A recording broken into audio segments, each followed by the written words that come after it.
ইসলামী ব্যাংকের গৌরব যাতে নষ্ট হয়ে যায়, অর্থাৎ ইসলামের ক্ষতি হয়, এই জন্য এরা উঠে পড়ে লাগছে। আমরা ইসলামী ব্যাংকের গ্রাহক, আমাদেরকে কেন হামলা করা হবে? আমরা সরকারের প্রতিপক্ষ না। দাবিটা হলো ফ্যাসিস্ট সরকারের নিয়োজিত যে প্রশাসন অর্থাৎ চেয়ারম্যান ছিল, সেটা 5ই আগস্টের পরে আল্লাহর রহমতে সেই ফ্যাসিস্ট সরকারের চেয়ারম্যান বা প্রশাসন রদবদল হয়েছে, আলহামদুলিল্লাহ। এরপরে ভালোই চলছিল, কিন্তু আবার সেই ফ্যাসিস্ট সরকারের দোসর তাকে আবার সেই খুরশেদ আলম, যিনি বাংলাদেশ ব্যাংকের ডেপুটি গভর্নর, তাকে আবার এই একটা ইসলামী ব্যাংকের অস্তিত্ব, ইসলামী ব্যাংকের গৌরব যাতে নষ্ট হয়ে যায়, অর্থাৎ ইসলামের ক্ষতি হয়, এই জন্য এরা উঠে পড়ে লাগছে। এটাই আমাদের বিশ্বাস। এই জন্য আমরা চাই না যে ইসলামী ব্যাংককে যেভাবে আপনার এস আলম অর্থাৎ এস আলম ছিল ফ্যাসিস্ট সরকারের দোসর, সেই ফ্যাসিস্ট সরকারের আপনার পালিত সেই এস আলমকে আবার প্রতিষ্ঠিত করার জন্যই হাজার হাজার কোটি টাকা যে এই ব্যাংক থেকে নিয়ে গেছে, এই ব্যাংককে ধ্বংস করা মানে দেশের অর্থনীতিকে ধ্বংস করা, দেশকে ধ্বংস করা। এই জন্য আমরা চাই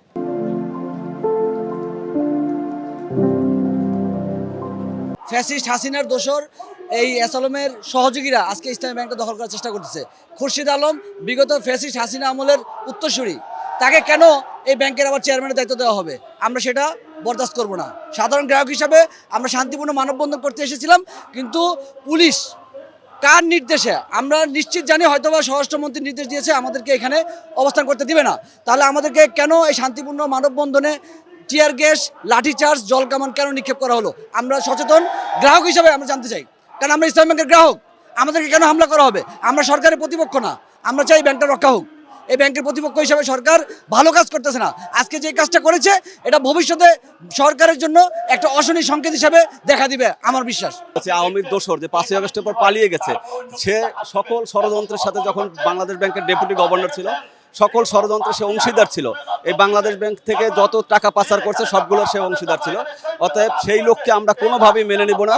বাংলাদেশের এই আপামর জনতা যারা 3 কোটি গ্রাহক, এটা কোনোভাবে তাদের গায়ে এক ফোঁটা রক্তবিন্দু থাকতে আমরা তাদেরকে মেনে নেব না ইনশাআল্লাহ।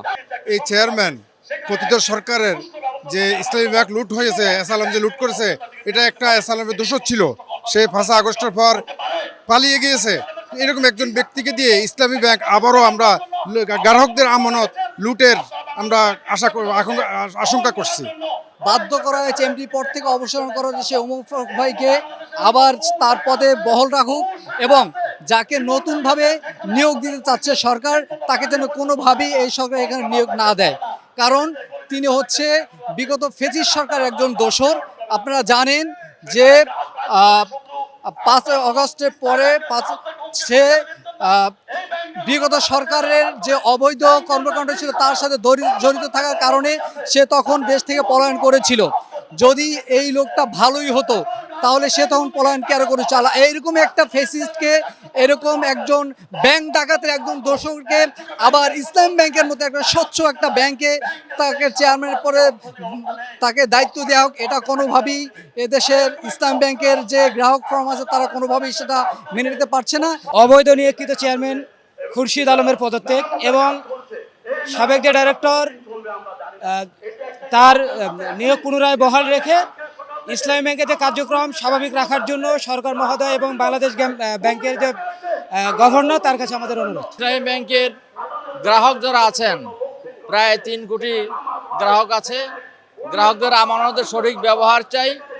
আর বর্তমানে যে অন্যায়ভাবে এই ফ্যাসিস্টের দোসর যে চেয়ারম্যান নিয়োগ করা হয়েছে, সেই চেয়ারম্যানের আমরা পদত্যাগ চাই। আর চেয়ারম্যানকে নিয়োগ অবৈধ। আর এই বাংলাদেশ ইসলামী ব্যাংকের যে টাকা, যে অর্থ আমানত আছে, সেটা যেন সঠিক ব্যবহার হয়, এবং এটা যদি না হয় তাহলে এই দেশের যে ইসলামী গ্রাহক আছে সবাই আন্দোলন গড়ে তুলবে এবং এই ব্যাংকের সঠিক পরিচালনার জন্য যা করা দরকার তারা তাই করবে।